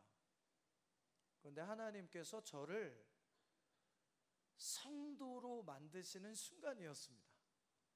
갑자기 순간 들었던 그 아쉬운 마음이 확 밀려나면서 눈물을 흘리고 있는 회장을 제가 끌어안았습니다. 그리고 제가 뭐라고 말했냐면 괜찮아요, 괜찮아요. 그 사역과 일이 뭐 그렇게 중요하다고. 내게는 내 곁에서 1년을 한결같이 동행해주는 회장님이 더 중요합니다. 괜찮아요. 그때 회장님이 저를 끌어안고 막 울어요. 그때 회장님이 저를 끌어안고 오니까 회장단 막 발등에 불 났겠죠. 다 달려왔어요. 혼나고 오는 줄 알고. 그 부회장님 오자마자 아니에요 목사님, 회장님 때문이 아니고요, 저 때문이에요 그러고 막 울어요. 근데 제가 부회장님을 또 껴안아줬어요. 괜찮아요. 부회장님, 그 프로젝트라는 게 뭐 그렇게 중요하다고 그것 때문에 울고 있어요. 회장단 여러분, 여러분과 함께 꿈꾸는 사역보다 일보다 여러분이 예수님께는 더 소중해요. 울지 마요. 하나님의 때가 되면 그 일은 완전케 될 것이니까 우리가 함께 꿈꾸었던 것만으로도 충분히 행복했어요. 그리고는 회장단과 함께 캠프파이어 장소로 갔죠. 그리고는 막 내일의 프로젝트를 위해서 막 은혜 가운데 뛰어노는 우리 300명의 청년들에게 마이크를 잡고 제가 이야기를 했습니다. 여러분, 우리가 6개월 동안 준비했던 프로젝트에 대한 하나님의 뜻은 이런 것인 것 같아요. 우리가 함께 꿈꾸었던 사역의 자리에서 우리가 사역을 할 수는 없게 되더라도 우리에게 그 프로젝트보다 더 중요한 것은 우리 부회장님이라고 하나님 말씀하시네요. 우리 회장단이라고 말씀하시네요. 그러니까 여러분, 우리 지체들 격려해 주세요. 그리고 하나님께서 하신 일로 인하여 감사하기를 원합니다. 그렇게 은혜 가운데 프로젝트가 마무리가 됐어요. 근데 놀라운 건 그 다음날 폭우가 내렸다는 사실이에요. 도저히 1시간 동안 그 느헤미야 프로젝트를 할 수 없는 상황이죠. 그런데 더 놀라운 건 뭔지 아세요? 저는 교회로 왔어요. 그런데 지체들이 없어요. 지체들이 없어요. 아니, 우리 지역장님들 어디 갔어요? 근데 뭐라 그런지 아세요? 댄샷 타고 갔대요. 지하철이요. 전철이요. 전철 타고 그 하나님이 원하셨던 자리에 가서 예배하겠다고 우리 지역장님과 스태프들이 가가지고 그 시간에 예배를 또 하더라니까요. 여러분, 올 여름에 여러분들이 하나님의 음성을 듣고 또 하나님이 주신 계획을 따라서 많은 일정들을 짜 놓으셨을 거예요. 그리고 아마도 현지에 있는 국내 선교사님들, 목회자님들이 팀장님들에게 요청하는 사역도 있으실 거예요. 근데 여러분, 절대 잊지 마세요. 일보다 사역보다 더 중요한 게 있어요. 그것은 나와 함께 동행하는 내 동역자인 거예요. 일과 사역 남기고 동역자 잃어버리는 사역 말고 일과 사역을 내려놓더라도 내 곁에 있는 동역자 숨 쉬게 하는 사역 하세요. 일 때문에 화내고 프로젝트 때문에 혼내고 그런 사역들 하지 말라고 하나님께서 이스라엘 백성들에게 두 번째 경고하신 게 할례였다는 거예요. 세 번째 명령, 그것이 뭐였나 봤더니 출애굽기 여호수아 5장 8절에서 11절에 기록되어 있어요. 여호수아 5장 8절에서 11절 한번 읽어보겠습니다. 시작. 또 모든 백성에게 할례 행하기를 마침에 백성이 진중강 척소에 머물며 낫기를 기다릴 때에 야훼께서 여호수아에게 이르시되 내가 오늘 애굽의 수치를 너희에게서 떠나게 하였다 하셨으므로 그곳 이름을 오늘까지 길갈이라 하느니라. 또 이스라엘 자손들이 길갈에 진쳤고 그달 14일 저녁에는 여리고 평지에서 유월절을 지켰으며 유월절 이튿날에 그 땅에 소산을 먹되 그날에 무교병과 볶은 곡식을 먹었더라. 세 번째 명령은 유월절 지키래요. 여러분들이 리바이벌 코리아 땅 방문하는 그곳에서 하나님이 하시는 두 번째 사역의 원칙은 유월절 지키라는 거예요. 유월절 지키라는 건 무슨 의미일까요? 네? 전통. 그러면 이번 여름에 여러분이 리바이벌 코리아로 방문하는 그 교회와 지역에서 전통을 지켜라. 아니요, 그건 아닌 거예요. 교회의 전통, 그 교회가 가지고 있는 전통. 어떤 뜻일까요? 유월절 지켜라. 여러분 어떻게 지키실 생각이세요? 하나님께서 올여름 리바이벌 코리아 사역지에서 유월절 지켜라. 어떻게 순종할 생각이세요? 유월절을 지키라고 하신 이유가 뭘까요? 왜 가나안 땅 한복판에서 유월절? 왜일까요? 유월절은 왜 지키는 절기인가요? 출애굽. 우리의 힘과 능으로 탈출하는 것이 아니라 누구 때문에요? 하나님의 능력과 은혜로 인해 구원받았다. 이거 기억하라고 지키는 절기예요. 그러니까 사역지에서 유월절 기억해라 이 뜻은 뭐냐면 너의 모든 삶이 은혜로 여기까지 왔다는 걸 기억하라는 사실이에요. 하나님의 은혜, 그 은혜가 너를 구원하셨고 여기까지 오게 하셨으므로 네가 세워놓은 목표치에 도달하지 못하는 것 때문에 실망할 일도 없고 함께 있는 지체들을 닥달할 이유도 없는 것이 되는 거예요. 이 은혜를 사역의 현장에서 절대로 잊어버리면 안 돼요. 이 은혜를 잃어버리면 무슨 일이 벌어지느냐? 감사가 사라져요. 옆에 있는 동역자들을 비판하고 판단하게 돼요. 현지에서 만난 목회자, 그리고 내 앞에 세워주신 리더, 수많은 기준들을 가지고 판단하고 비방하는 일을 하게 되는 거예요. 그래서 리바이벌 코리아 사역을 마치고 왔는데 남은 것은 오직 비방과 상처와 눈물뿐이 되는 거죠. 그렇게 되면 선교를 마치고 왔는데 팀원들 관계가 다 깨진 거예요. 그래서 절대로 교회 안에서 부딪히고 싶지 않은 거죠. 이 교회는 피해 다니기 좋잖아요, 그죠? 그 지체가 다니는 동선 전부 다 피해서 다니는 일이 벌어지고 구역을 옮기고 교구를 옮기는 일이 벌어지는 것이, 봉사 처소를 옮기는 일이 벌어지죠. 심지어 리바이벌 코리아 사역이 끝났는데 교회를 안 나와요. 이런 사역이 되지 않도록 사역하는 모든 순간에 은혜를 기억하라는 것이에요. 하나님의 은혜. 네 번째 명령이에요. 그 명령이 여호수아서 5장 13절로 15절에 기록이 됩니다. 읽어보겠습니다. 시작. 여호수아가 여리고에 가까이 이르렀을 때에 눈을 들어 본즉 한 사람이 칼을 빼어 손에 들고 마주 서 있는지라.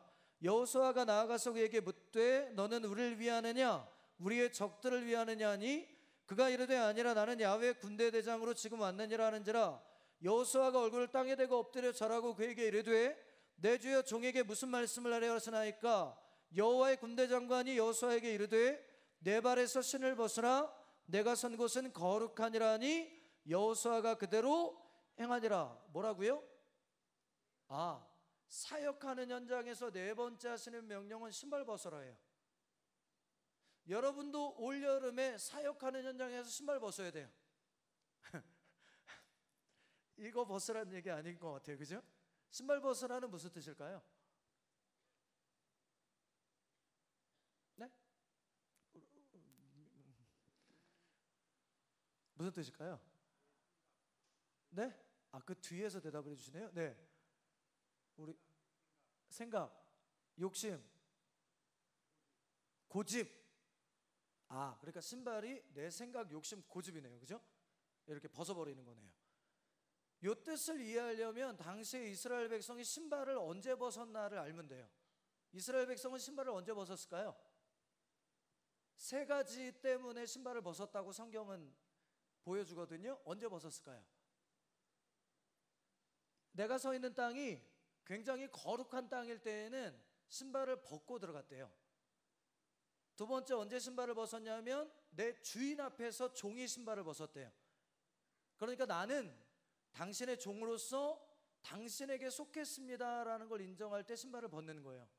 세 번째는 언제 신발을 벗냐면 내가 가진 모든 소유는 이제 당신 것입니다라고 내 전 소유를 누군가에게 이관할 때 신발을 벗었대요. 그러니까 지금 하나님께서 신발 벗어라, 이 사역지에서 신발 벗어라, 이 얘기는 뭐냐면 누가 주인이다? 하나님이 주인이다. 이 사역을 하는 주체는 누구시냐? 하나님이시다. 리바이벌 코리아의 사역에 동참하는 모든 스태프들이 이걸 인정해야만 돼요. 이걸 인정해야 서로에게 인격적이 되는 거예요. 하나님이 여러분의 팀 사역에서 부재돼 버리면 서로에게 어떻게 되냐면 그때부터 무례해지기 시작을 하는 거예요. 말이 무례해지고 행동이 무례해지고 생각이 무례해진 것 때문에 쳐다보고 함께 대화하고 싶지도 않은 상황이 벌어지게 되는 거예요. 우리의 모임 중에 사역 가운데 주인이 계시다. 그분은 하나님이시다. 그리고 당신은 나와 동일하게 하나님의 부름을 받은 하나님의 동역자다 인정하는 거예요. 그래서 나이 고하와 상관없이 서로를 인격적으로 존중해야만 돼요. 아멘이세요? 여러분, 선교 훈련할 때도 마찬가지지만 선교 사역할 때도 절대 반말하지 않으려고 노력해 주셔야 돼요. 리바이벌 코리아 여러분의 팀장님이 여러분보다 나이가 어릴 수도 있죠. 혹은 여러분과 전혀 너무 친한 것 때문에 그냥 막 그랬던 사람이 같은 팀원일 수도 있어요. 그런데 다른 팀원들에게는 그 지체는 여러분처럼 그런 사람은 아닐 수도 있단 말이에요. 그래서 사역할 때 여러분의 말을 구별하셔야 돼요. 행동도 구별하셔야 돼요. 존중하셔야 돼요. 그래서 제가 가장 싫어하는 게 뭐냐면 목회자가 성도에게 반말하는 거 제일 싫어해요. 목사님, 제가 그렇게 어려우세요? 가끔 물어요. 아, 목사님 좀 친하게 반말 좀 해주세요. 그래도 저 잘 안 해요. 왜냐하면 말을 제가 낮춰보니까 말을 낮추니까 행동이 막 나가더라고요. 그 지체를 막 물건 다루듯 내 종 다루듯 하더라니까요. 이 목회 현장에서 쉽게 벌어지는 일이에요. 여러분은 선교사로 이 자리에 부름 받으신 거예요. 그리고 여러분이 각자의 자리에서 어떤 관계를 맺었든 상관없이 그분은 리바이벌 코리아를 사역하는 동안 나의 동역자이고 선교사인 거예요. 나이고와 상관없이 서로를 존중하는 말과 행동 해주시기를 부탁을 드립니다. 따라해 주시기 바랍니다. 사역의 현장에서 말씀이 아닌 현상을 쫓으면, 욕심에 사로잡히면, 은혜를 잃어버리면, 내가 주인 되면 죽습니다. 아멘이세요? 사역지에서 이스라엘 백성이 이 네 가지의 명령에 순종했음에도 불구하고 그 삶에 온전히 서지 못한 것 때문에 가나안 땅에서 죽고 쫓겨난 거예요. 이번 리바이벌 코리아 사역지를 명하신 하나님께서 여러분들의 사역을 지속시키기 위해서는 오늘 하나님께서 이스라엘에게 주신 것처럼 여러분에게 주시는 이 네 가지 명령을 사역하는 동안 굳건히 지키시기를 부탁을 드립니다. 제가 목회자로서 16년 동안 지키고 있는 네 가지의 원칙입니다. 이게 노력하는데 잘 안 돼요. 제가 목회자이기 전에, 목사이기 전에 성도라는 거를 기억하기 위해서 강대상 위에 올라가는 거를 사실 별로 안 좋아해요. 그래서 지금 사역하고 있는 사역지 주일 4부 예배에서도 저는 예배 드릴 때 강대상 치워버린, 안 올라가요. 그냥 청년들 예배 드리는 회중석에서 같이 예배 드리면서 뭐라고 선포하냐면 내가 성도임을 기억해라. 지금 제가 모시고 있는 담임 목사님 마찬가지죠. 막 질색을 하세요. 대접받는 거, 막 모시는 거, 이런 거 제발 하지 말라고 막 도망가고 막 그러시거든요. 낮아질 필요가 있는 거죠, 그렇죠? 예배가 하나님과 이웃을 사랑하는 것이라면 선교란 하나님과 이웃을 향한 사랑을 온 땅에 회복하는 것입니다. 사랑하기 위해 필요한 두 가지가 있습니다. 뭘까요? 마지막 질문이에요. 연애하고 계신 분 손 들어주세요. 결혼 말고 연애하신 분. 사랑하기 위해 필요한 두 가지 뭐라고 생각하세요? 사랑하고 계시니까. 권리 포기. 자, 그럼 결혼하신 분에게 물어봐야겠다. 사랑하기 위해 필요한 두 가지가 뭘까요? 권리 포기. 권리 포기라는 게 구체적으로 무엇인지를 저와 여러분이 지난 그리고 이번 강의를 통해 보신 거예요. 선교하기 위해 무엇을 준비해야 되나요? 회개해야 합니다. 선교 사역지에서 무엇을 준비해야 되나요? 선결해야 합니다. 회개와 선결, 이 두 가지가 무엇을 얘기하는 거냐면 권리 포기를 얘기하는 거예요. 여러분, 이 세상에서 가장 비참한 가정이 어떤 가정이냐면 회개할 줄 모르는 배우자를 만나는 경우. 두 번째, 선결할 수 있는 능력을 잃어버린 배우자를 만난 경우 그 연애와 가정은 지옥이 돼요. 선교 사역은 무엇이라고요? 사랑을 회복하는 것. 예배는 뭐라고요? 사랑하는 것. 그래서 하나님이 이스라엘 백성에게 두 가지를 요구하신 거예요. 죄로부터 돌이켜 회개하는 법을 배워야 해. 그리고 나를 사랑하는 것, 선결을 배워야 돼. 바람 피는 거하고 사랑하는 거하고 똑같다고 생각하는 분 손 들어주세요. 목사님, 바람 피지 않으면 사랑하는 거 아닌가요? 손 들어주세요.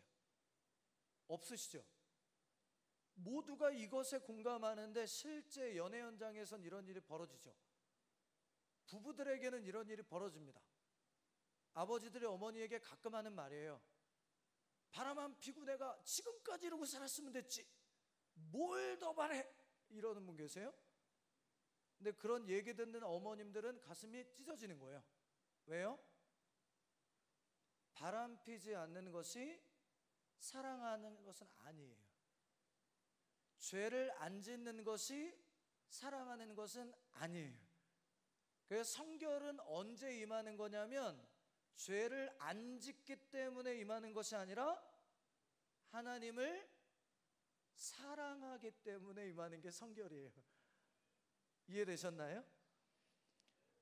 선결은 죄를 짓지 않는 것 때문이 아니라 하나님을 사랑할 때 임하는 것입니다. 영혼을 사랑하는 마음을 잃어버린 사역은 사업이 되고 일이 되기 때문에 우리 사역의 중심은 사랑이어야 합니다. 이것이 오늘 양육의 결론입니다. 마지막 말씀 한 구절 찾죠. 요한일서 2장 16절과 17절의 기록입니다.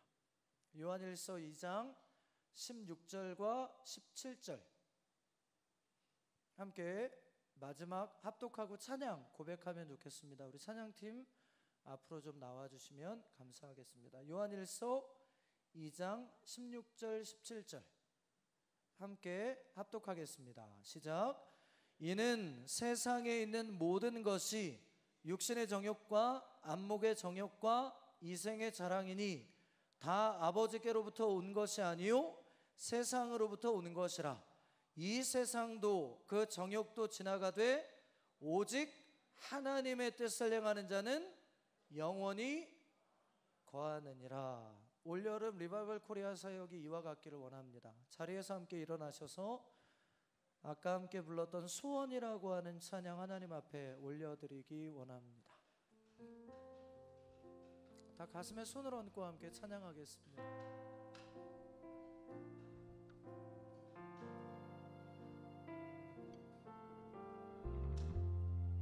주님, 내가 주의 장막을 주님, 내가 주의 장막을 사모합니다. 오직 주의 임재를 갈망합니다. 주의 집에서의 하루가 다른 곳의 첫날보다 좋으니 주 사랑 안에 머물며 사랑 노래합니다. 주님, 내가 주의 장막을 사모합니다. 주님, 내가 주의 장막을 사모합니다. 사역에 너무 몰두하는 것으로 인해 내 곁에 부르신 내 동역자를 잃어버리지 않도록 주의 집에서의 하루가 다른 곳에서 날보다 좋으니 나의 만족과 정욕을 내려놓고 주 뜻 이루실 수 있도록 사랑 노래하네 나의 평생의 한 가지 소원은 나의 평생에 단 한 가지 소원 주의 아름다운 리바이벌 코리아 사역 기간 내내 그 사랑 볼 수 있도록 나의 왕 되신 주님의 나의 지체들의 모습을 통해 주 사랑하네 볼 수 있는 마음의 여유를 잃어버리지 않도록 나의 평생의 한 가지 소원 나의 평생에 단 한 가지 소원 주의 아름다우심 사랑 노래하는 것 나의 왕 되신 주님의 얼굴 구하며 주 사랑 안에 머물러 사랑로 주님을 사랑하는 기쁨을 주님을 사랑하는 기쁨을 그 즐거움을 빼앗기지 않게 하소서 주님을 사랑하네 올해 리바이벌 코리아의 결과가 예수님을 더 깊이 사랑하는 것 되기 원합니다. 주님을 사랑하는 주님을 사랑한 기쁨을 그 즐거움을 빼앗기지 않게 하소서 주님을 사랑한 기쁨을 그 즐거움을 빼앗기지 않게 예수 예수 예수 예수 예수 예수 주님을 사랑합니다 예수 예수 예수 예수 예수 예수 주님을 사랑 호산나 아멘 호산나 호산나 어서 오소서 호산나 호산나 어서 호산나 호산나 아멘 호산나 호산나 어서 오소서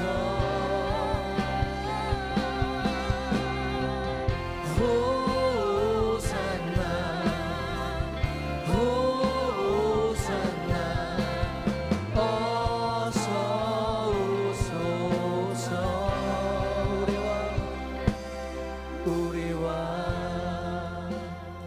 아마 옆에 계신 분들이 대부분 팀원들이실 텐데요 옆에 계신 분 손을 한번 좀 잡아주시기를 바랍니다 그리고 눈을 보면서 이야기해 주시겠습니까? 당신은 선교사이십니다 한 번 더 인사하지요. 사역하는 동안 내가 그렇게 존중하겠습니다. 한 번 더 인사하죠. 일 때문에 당신을 잃어버리지 않겠습니다. 한 번 더 인사하죠. 우리 사역의 결과가 예수님이시기를 원합니다. 주여 삼창 외치고 서로를 위해 기도하겠습니다. 주여 주여